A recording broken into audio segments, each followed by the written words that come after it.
اللهم صل على سيدنا ومولانا محمد رب العالمين والصلاة والسلام على سيد المرسلين وعلى آله وصحبه أجمعين اما بعد. محترم عزیزو، ہماری گفتگو ستدعون الى قوم اولی بأس شدید، کہ اولی بأس شدید جو کہ سخت لڑاکو، اس کے متعلق ہماری گفتگو چل رہی تھی. یہ رمضان کا آخری اسرہ ہے جس کے اندر اعتکاف سنت مؤکدہ علی الکفایہ ہے. الحمدللہ ایک آدمی نے ہماری جانب سے دو آدمیوں نے ہماری جانب سے اعتکاف کیا، پوری بستی کی جانب سے. اس لیے ہمیں ان کا شکر گزار بھی ہونا چاہیے کہ پوری بستی کو گنہگار ہونے سے انہوں نے بچا لیا ہے. اللہ تبارک و تعالی ان دونوں ساتھیوں کو بھی صحیح طور پر اعتکاف کرنے کی توفیق عطا فرمائے اور ان کا اعتکاف مقبول فرمائے. عبدالوہاب شعرانی رحمۃ اللہ علیہ نے اعتکاف کے متعلق ایک حدیث نقل بیان فرمائی ہے کہ جو آدمی اعتکاف کرتا ہے رمضان کے آخری عشرے کا، وہ 2 حج اور 2 عمروں کے برابر ہے. حالانکہ ایک حج کرنا کتنا دشوار ہے، لیکن یہاں پر مسجد میں بیٹھ کر کے یہ 2 حج اور 2 عمروں کا ثواب اس کے ذریعہ مل جاتا ہے. اور حضرت ابن عباس رضی اللہ تعالیٰ عنہ کی جو لمبی حدیث ہے، اس کے اندر آپ صلی اللہ علیہ وسلم نے فرمایا کہ ایک دن کا اعتکاف اس کے اور جہنم کے درمیان 3 کھندقیں حائل کر دیتا ہے. ایک دن کا اعتکاف، اور ہر 2 کھندق کے درمیان کا فاصلہ اتنا بڑا جتنا کہ زمین اور آسمان کے درمیان کا فاصلہ. تو یہ گویا کہ جہنم سے بھی دوری ہے. اس لیے ہمیں اعتکاف کے اوپر زیادہ سے زیادہ رغبت کرنا چاہیے کہ انشاءاللہ اس سال نہیں تو آئندہ سال ہم بھی اعتکاف کریں گے.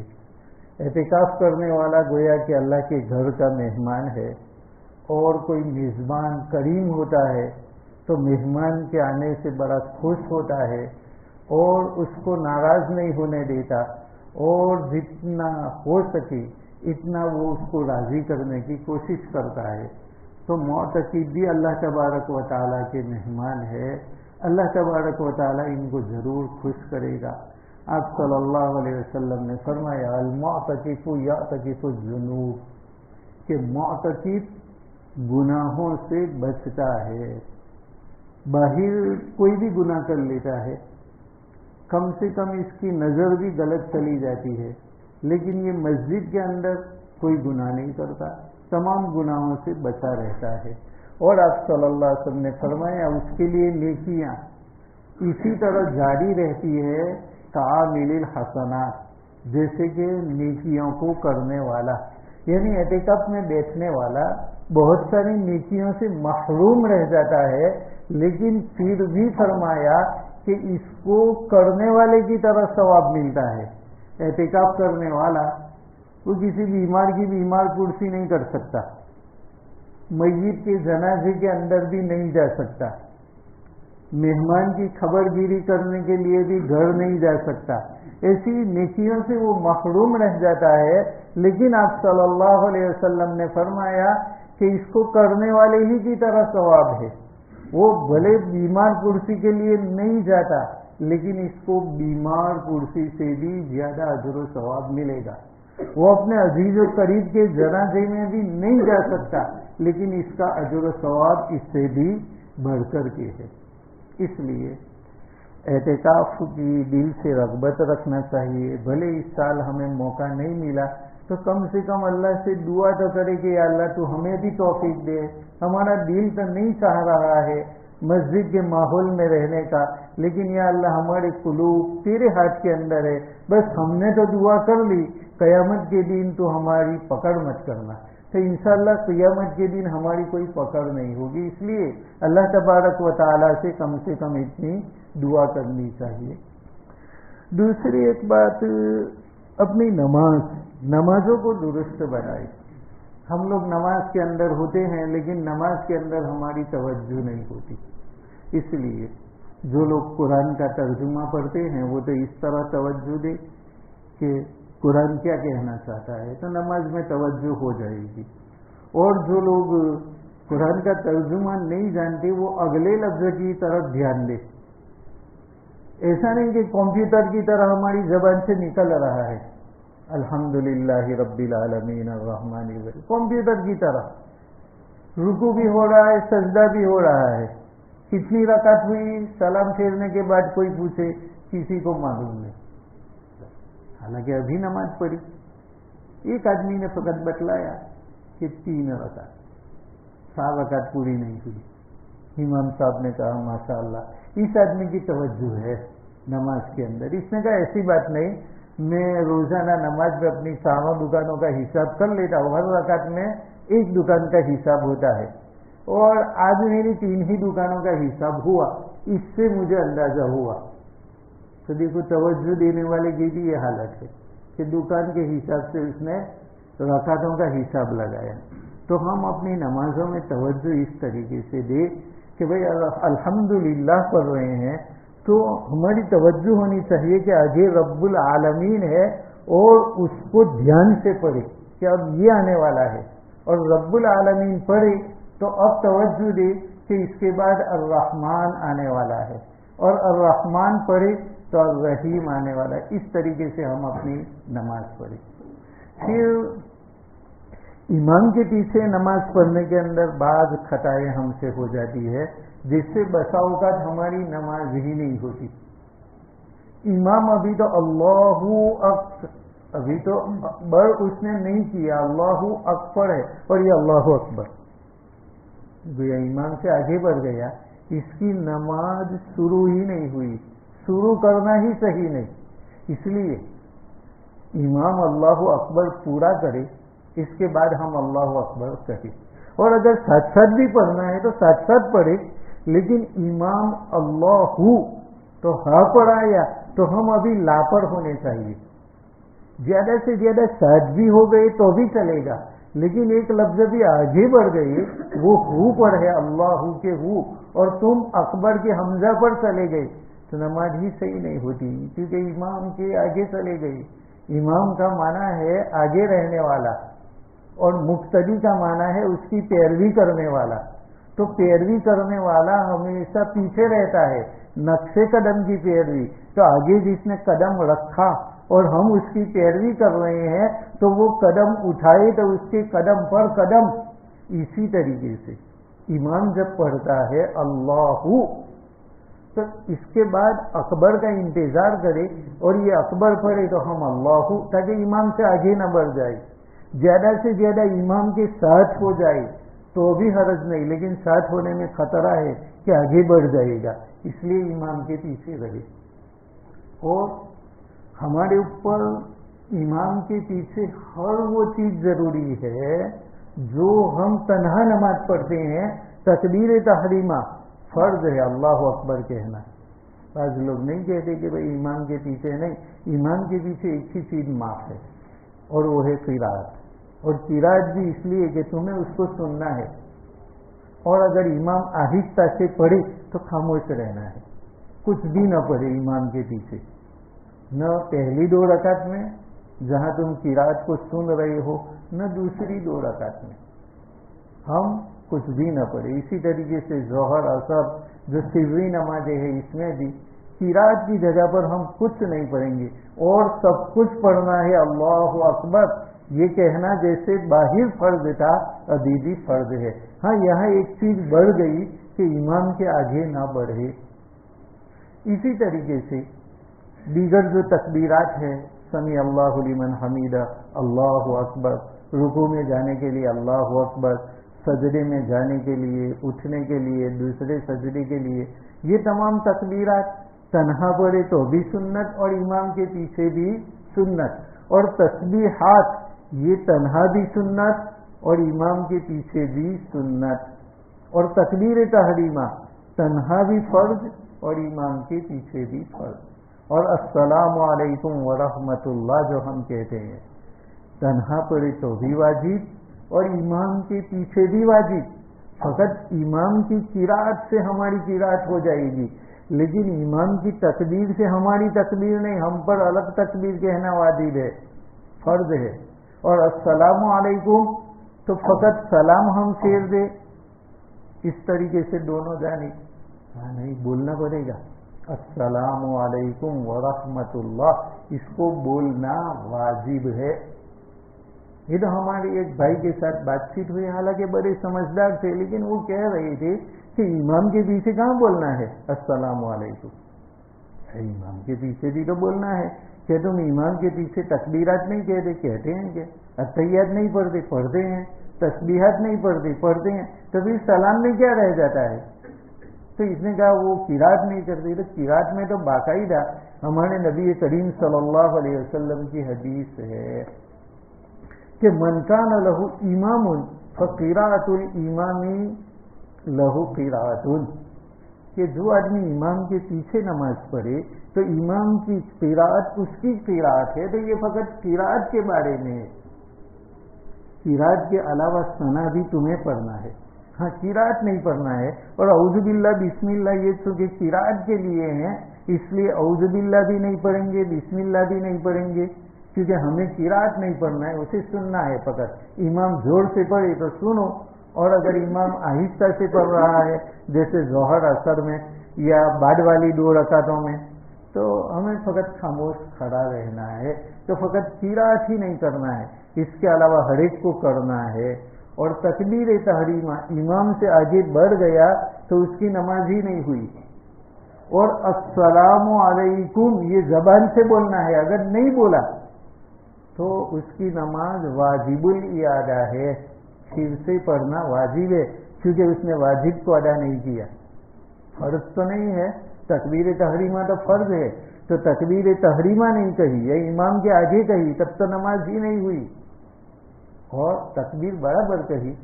امام اللہ ہو بولتا ہے تو ہم نے فقط اللہ بولا، اور پھر وہ ہو کے بعد اکبر پڑھا یا ہم نے ہو پڑھا، اس نے اکبر کے اوپر بڑھ پڑھایا ہمارا اور اس کے بعد امام کے پیچھے پیچھے چلنا ہے۔ السلام علیکم میں بھی خاص خیال رکھے، کیونکہ بہت سارے لوگوں کو یہ معلوم ہے کہ سلام بولنا نہیں ہے بلکہ سلام پھیرنا ہے، لیکن مسئلہ خوب سمجھو، سلام پھیرنا سنت ہے اور بولنا واجب ہے۔ یہ پھیرنا تو سنت ہے، اگر تم نے نہیں بھی پھیری تو نماز ہو جائے گی، لیکن بولے نہیں السلام علیکم نماز ہی نہیں ہوئی۔ اور اس میں بھی یہی توجہ رکھے کہ السلام امام بولے تو ابھی ہم خاموش رہے، علیکم پڑھائے تو اس کا علیکم ہمارا السلام، اور وہ ورحمۃ اللہ ہم علیکم پر امام کے آگے کبھی نہ بڑھے۔ اور اگر غلطی سے ہم آگے چلے جاتے ہیں تو کم سے کم ساتھ چلے گئے تو حرج نہیں، اور اگر آگے بڑھ گئے سلام میں تو مکروہ ہوئی، یہاں نماز فاسد نہیں۔ تکبیر تحریمہ میں تو آگے بڑھ گئی تو نماز ہی نہیں ہوئی، کیونکہ وہ تو فرض ہے، اور سلام یہ چونکہ واجب ہے اس لیے نماز واجب الاعادہ تو نہیں ہے، لیکن مکروہ یہ نماز ہوئی۔ اس لیے ان مسائل کے اوپر توجہ دینی چاہیے۔ اسی طریقے سے ہم میں سے بعض یہ خطا کرتے ہیں کہ ایک رکعت ہماری باقی ہوتی ہے، ابھی 1 یا 2 رکعت، اور امام نے السلام علیکم کہا، ہمیں یاد نہیں رہا اور ہم نے غلطی سے السلام علیکم بول دیا، تو ہم پر سجدہ سہو واجب ہے۔ ہاں فقط تم الصلاۃ بولے اور میم پڑھنے سے پہلے تمہیں یاد آ گیا تو کچھ بھی نہیں، سجدہ سہو واجب نہیں ہے، لیکن پورا السلام میم بھی پڑھ لی، بھلے علیکم نہیں پڑھا لیکن السلام یہ بولنا واجب ہے۔ اس کے بعد علیکم وغیرہ یہ مکمل اس سے واجب ادا ہوتا ہے، ورنہ فقط السلام سے بھی واجب ادا ہو جائے گا۔ تو السلام بھی میم سے پہلے ہمیں یاد آ گیا تو ایسی صورت کے اندر سجدہ سہو واجب نہیں، لیکن پورا السلام یہ ہم نے پڑھ لیا تو ایسی صورت میں ہم پر سجدہ سہو واجب ہے، کیونکہ ہم امام کے پیچھے ہمارا کچھ بھی واجب نہیں ہوتا، کچھ بھی غلطی کرو، لیکن امام جیسے ہی سلام پھیر دیتا ہے تو ہماری نماز الگ ہو جاتی ہے. اب امام تو فارغ ہو گیا، ہماری نماز الگ ہے. اور امام نے السلام کہا تو السلام سے ہم امام کی نماز سے بالکل الگ ہو گئے. تو ہاں ہم نے السلام پورا بھی بول دیا، لیکن امام کی السلام سے پہلے تو بھی ابھی ہم امام کی نماز میں ہیں، اور جب تک امام کی نماز میں ہو ہم پر کچھ واجب نہیں ہوتا. ہاں امام سے ہم الگ ہو گئے کب کہ امام بھی السلام پڑھ چکا اور ہم نے بھی پورا السلام پڑھ لیا. ہاں یہ مسئلے میں ایک دوسرا مسئلہ کہ ایک تو السلام ہم پورا پڑھے تو سجدہ سہو، اور یہ بھی السلام کب؟ امام کے السلام کہنے کے بعد. اگر ہم نے السلام پورا پڑھا تو اب سجدہ سہو ہمارے اوپر واجب ہو جائے گا. بہرحال ایسے مسائل ہے، ہمیں اگر یاد نہ ہو تو کسی عالم سے پوچھنا چاہیے تاکہ ہماری نمازیں صحیح ہو. یہ اعتکاف بتلانے گیا اور اس میں چونکہ ایک آدمی سے ہماری بات ہوئی تھی، بیچارہ حالانکہ پڑھا لکھا آدمی تھا، لیکن اس کو یہی معلوم تھا کہ امام کے ساتھ سلام بولنا واجب نہیں. وہ کہتا ہے کہ پھیرنا یہ واجب ہے. پھر ان کو کہا کہ نہیں، السلام بولنا واجب ہے، پھیرنا تو واجب نہیں بلکہ سنت ہے. اس لیے ان چیزوں کا استحضار رکھتے. اچھا، اور بعض لوگ جو کرسی پر نماز، اب تو فیشن بھی بن چکی کرسی، اس لیے وہاں پر بھی توجہ دی، کرسی پر وہی نماز پڑھ سکتا ہے جو زمین پر سجدہ نہیں کر سکتا. ورنہ زمین پر سجدہ کرنے کی طاقت ہے اس کے لیے کرسی پر بیٹھنا جائز نہیں، کیونکہ کرسی پر بیٹھے گا تو سجدہ تو اشارے سے کرے گا، حالانکہ سجدہ کرنا تو اس کے اوپر واجب ہے. تو وہ یا تو کھڑے ہو کر کے نماز پڑھے، اور کھڑے ہونے کی طاقت نہیں تو بیٹھ کر نماز پڑھے اور بیٹھ کر کے سجدہ کرے. ہاں جو آدمی سجدہ نہیں کر سکتا یا کر سکتا ہے، ڈاکٹر نے منع کیا ہے کہ تم زمین کے اوپر جھک نہیں سکتے، اور وہ مسلمان معتمد ڈاکٹر ہے، تو ایسی صورت کے اندر اب سجدہ کرنا ہی منع ہے، تو پھر کرسی پر نماز پڑھے تو اس میں حرج نہیں ہے. ورنہ آپ صلی اللہ علیہ وسلم کے زمانے میں بھی کرسی تھی، لیکن کسی صحابی نے نہیں پڑھی کرسی پر نماز. اور ہمارے بڑے بڈھے تھے، وہ بھی تو بیچارے بیمار ہوتے تھے، بیٹھ کر نماز پڑھتے تھے، اور بہت زیادہ مجبوری ہو جاتی تھی تو ہم نے دیکھا کہ وہ اپنا پورا پاؤں قبلہ رخ کر دیتے تھے اور نماز پڑھتے تھے. اور یہ جائز ہے کہ اگر تم بیٹھ نہیں سکتے بلکہ پاؤں تمہیں سیدھا کرنا پڑے گا تو قبلہ کی رخ تم پاؤں کر دو تو بھی کوئی حرج نہیں ہے. اور یہی نمازیں ہیں. اب تو کرسی کی ایک فیشن گویا کہ ہو چکی ہے، تو حتی الامکان کرسی پر نماز نہ پڑھے. ہاں جو سجدہ نہیں کر سکتا اور اس کو پڑھنا ہے کرسی پر تو پڑھے، لیکن جو زمین پر بیٹھ سکتا ہے تو بہتر تو یہی ہے کہ زمین پر بیٹھ کر نماز پڑھے. ہاں سجدہ نہیں کر سکتا تو چاہے زمین پر بیٹھے کرسی پر بیٹھے، دونوں جائز ہے. کرسی پر نماز تو اس آدمی کے لیے اچھی ہے جو زمین پر بھی نہیں بیٹھ سکتا. ہمارے ایک رشتے دار تھے، وہ کرسی پر ہی نماز پڑھتے تھے. ہم نے کہا کہ تم بیٹھو تو کیا نہیں بیٹھا جاتا. میں نے کہا کوشش تو کرو. کہا کیا سامنے تم رہو. میں سامنے رہا. وہ بیچارے ابھی تو بیٹھنے کے لیے زمین پر گئے اور اونٹے گر گئے. ہم ملسم میں نہیں بیٹھ سکتا، میں اوپر پلنگ پر بیٹھوں گا یا کرسی پر. ہاں میں نے کہا اب تمہارے لیے کرسی فیشن نہیں بلکہ ضرورت ہے.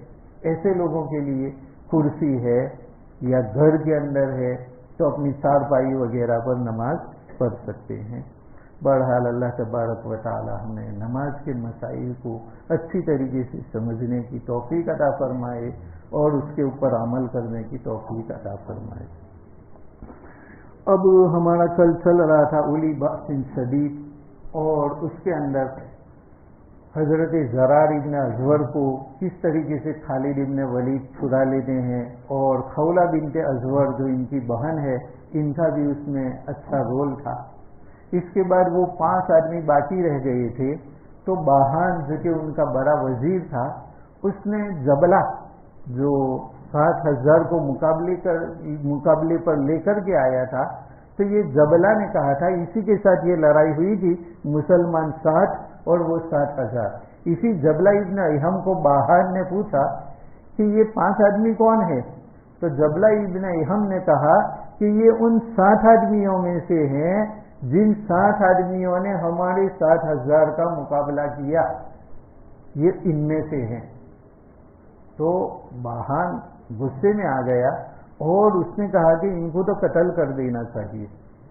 تو جبلہ ابن احم نے کہا کہ یہ 5 آدمی ان 60 میں سے ہے، ان کے 10 آدمی قتل ہوئے، 5 آدمی گرفتار ہوئے اور بقیہ معلوم نہیں چھوٹ کر کے چلے گئے ہیں، لیکن ہم ان میں سے خاص کر کے ایک خالد ابن ولید ان کو زندہ گرفتار کرنا چاہتے ہیں، لیکن وہ ابھی تک گرفتار نہیں ہوا اور وہ بہت ہی ہوشیار اور بہت ہی طاقتور ہے، ہزاروں آدمیوں کا تنہا مقابلہ کرتا ہے.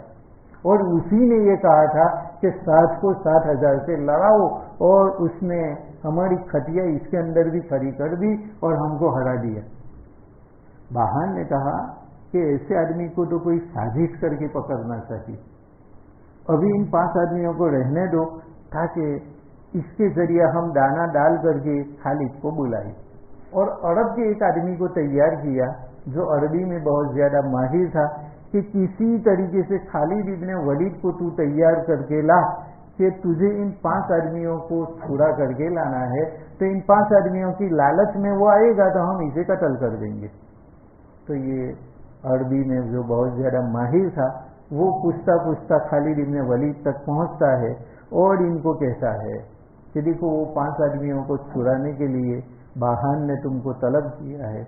خالد ابن ولید رضی اللہ تعالیٰ عنہ نے فرمایا کہ دیکھو کوئی سازش وغیرہ مت کرنا، سازش کا تو میں باپ ہوں، سازشوں کے اندر ہی پلا ہوں، اس لیے ایسا کچھ کیا تو تیری خیر میں اتنا سمجھ لینا. پھر اس نے کہا نہیں ایسا کچھ نہیں ہے، تم آؤ. خالد ابن ولید تیار ہو گئی تنہا جانے کے لیے، لیکن حضرت ابو عبیدہ رضی اللہ تعالیٰ عنہ نے منع کیا کہ نہیں، بالکل نہیں، 100 آدمی ساتھ میں لے کر کے جاؤ، کافروں کا کوئی ٹھکانہ نہیں، ان کا ہم بھروسہ کر سکتے نہیں. تو 100 آدمی زبردستی ساتھ لیے اور ان کے لشکر کی جانب جاتے ہیں. وہ لشکر 15 میل تک پھیلا ہوا تھا، اتنا بڑا لشکر تھا، 15 کلومیٹر نہیں بلکہ 15 میل.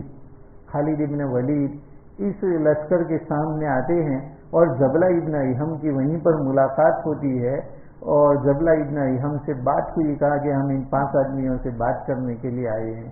کہا چلو میں باہان کو پیغام پہنچاتا ہوں. باہان کو پیغام پہنچایا گیا تو باہان نے کہا کہ خالد تنہا آئے، کیونکہ ان کو تو سازش کرنا تھا. خالد ابن ولید کو کہا کہ آپ کو تنہا بلایا ہے. حضرت خالد نے فرمایا کہ یہ 100 آدمی میرے ترجمان ہے، میں ان کے بغیر کوئی بات چیت نہیں کروں گا. تو پھر باہان نے اجازت دی کہ اچھا سب آ جاؤ. سب آتے ہیں، قریب میں آئے ان کے خیمے کے قریب. تو پھر انہوں نے کہا کہ اب سواریوں سے اتر جاؤ اور اپنے ہتھیار بھی رکھ دو. خالد ابن ولید نے فرمایا کہ ہم سواریوں سے تو نیچے اتر جاتے ہیں، لیکن یہ ہتھیار اپنے سے الگ نہیں کر سکتے، یہ ہمارے عرب لوگوں کی شان ہے. اب اس نے دیکھا کہ یہ تو قابو میں آنے والا ہے نہیں، اس لیے کہا کہ اچھا تم ہتھیار سمیت چلے آؤ. ہتھیار سمیت اس کے خیمے کے اندر گئی. اس نے کرسیاں بچھائی تھی اور گالیچے بھی بہترین تھے. خالد ابن ولید اور ان کے جو ساتھی تھے وہ گالیچہ بھی انہوں نے الٹا دیا اور نیچے زمین پر بیٹھے. کہا یہ تم نے کیا کیا؟ نہ کرسیوں پر بیٹھے نہ ہمارے گالیچوں پر.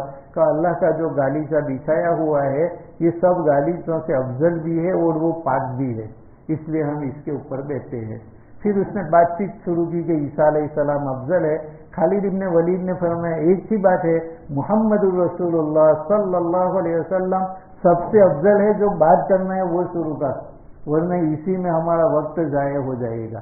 اس نے سب بات اپنی بہادری کی شروع کی کہ ایرانیوں نے ہماری جانب غلط نگاہوں سے دیکھا تو ہم نے ان کو ڈھیر کر دیا، فلانوں نے ایسا کیا تو ہم نے ڈھیر کر دیا. خالد ابن ولید نے کہا کہ تجھے جو کہنا ہے وہ بات کہ ورنہ میں دیکھ رہا ہوں ہمارے ساتھ مقابلہ ہوا تو ہر جگہ کیسی مار کھائی تم نے.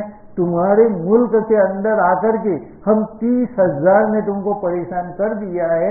میں تجھے بھی دیکھ رہا ہوں کہ تو بھی اگر لڑائی کرے گا تو زنجیر میں جکڑا ہوا ہمارے خلیفہ عمر کے سامنے تو پیش کیا جائے گا. اس لیے جو بات ہے وہ کر. تو کیا کہنا چاہتا ہے؟ خالد ابن ولید رضی اللہ تعالیٰ عنہ نے اسلام کی دعوت دی. اس نے کہا میں مسلمان نہیں ہوتا لیکن سچا دوست میں بننے کے لیے تیار ہوں. فرمایا کہ کافر کبھی بھی ہمارا دوست نہیں ہو سکتا. تو پھر تو کیا چاہتا ہے؟ کہا اسلام یا جزیہ. پھر تیسرے نمبر پر تو تلوار ہی ہے ہمارے پاس اور کچھ نہیں. واہن غصے ہو گیا اور اس نے کہا کہ دیکھ اب میں تیرا کیا حال کرتا ہوں اور تیرے 5 ساتھیوں کو بھی بلاتا ہوں, تیرے سامنے ان کو تہے تیز کرتا ہوں اور تمہاری مٹی بھی پلید کر دیتا ہوں. اب ان لشکروں کے بیچ میں 100 آدمی تھے, اس لیے انہوں نے سوچا کہ اب بہانہ مل گیا, قتل کر دو. خالد ابن ولید رضی اللہ تعالیٰ عنہ پھرتی کے ساتھ اٹھے اور اپنی تلوار کو میان سے باہر نکالا. ساتھیوں کو کہا کہ تیار ہو جاؤ, جب تک ہم میں سے ایک ایک آدمی ان کے کئی آدمیوں کو قتل نہیں کریں گے وہاں تک ہم خود بھی شہید نہیں ہوں گے. بادشاہ نے دیکھا کہ یار یہ آدمیوں کا تو کتنا حوصلہ ہے. کہا خالد میں تو مذاق کر رہا تھا. میں حقیقت میں خالد رضی اللہ تعالیٰ عنہ نے کہا کہ تو مذاق کر رہا ہو تو اچھی بات, ورنہ میں تو مذاق نہیں کر رہا ہوں. ہم نے کہا ایک ایک آدمی تمہارے کئی آدمیوں کو مار ڈالے گا, پھر ہی شہید ہوگا. اتنا یاد رکھنا, ہم حضرت عمر رضی اللہ تعالیٰ عنہ کے فرزادہ ہے اور ہم محمد رسول اللہ کے شیر ہے. اس لیے ہمارے سامنے سنبھل کر کے رہنا. اس نے کہا کہ اچھا تم نے 3 باتیں کہی تو اخیر والی ہمیں منظور ہے, کل ہم تمہارا مقابلہ کریں گے. اچھا ان 5 ساتھیوں کے بارے میں تو کیا کہتا ہے؟ بادشاہ چونکہ گھبرا گیا تھا, کہا کہ تیری خاطر میں ان 5 ساتھیوں کو بھی چھوڑ دیتا ہوں. اتنی ہمت اور بہادری کی بنا پر ان 5 ساتھیوں کو چھوڑ دیا اور حضرت خالد ابن ولید رضی اللہ تعالیٰ عنہ ان 500 کو لے کر کے جاتے ہیں ابو عبیدہ کے پاس اور خوشخبری سناتے ہیں کہ یہ 5 آدمی ہمارے چھوٹ گئے ہیں جو کہ 5000 کے برابر ہے اور آئندہ کل ہمیں مقابلہ کرنا ہے. اور ادھر زرار ابن ازور یہ بھی ہزاروں کا مقابلہ کر سکتے ہیں, یہ بھی چھوٹ گئے ہیں. اس لیے مسلمان لشکر کے اندر بہت خوشی ہوئی اور وہاں پر لڑائیاں تو کئی ساری ہوتی ہے, بہت ساری جگہوں پر مال غنیمت بھی ملتا ہے اور بہت ساری جگہ ویسے ہی فتح ہو جاتی ہے اور لڑائی بھی کرنی پڑتی ہے. ان میں سے ایک بیت المقدس بھی ہے اور بیت المقدس کی جانب اب حضرت ابو عبیدہ رضی اللہ تعالیٰ عنہ خالد ابن ولید کو بھیجتے ہیں اور بیت المقدس کا ایک چھوٹا سا واقعہ ہے, لیکن انشاءاللہ اس کو آئندہ کل کریں گے. بارک اللہ لنا ولکم فی القرآن المجید ونفعنا وإیاکم بالآیات والذکر الحکیم.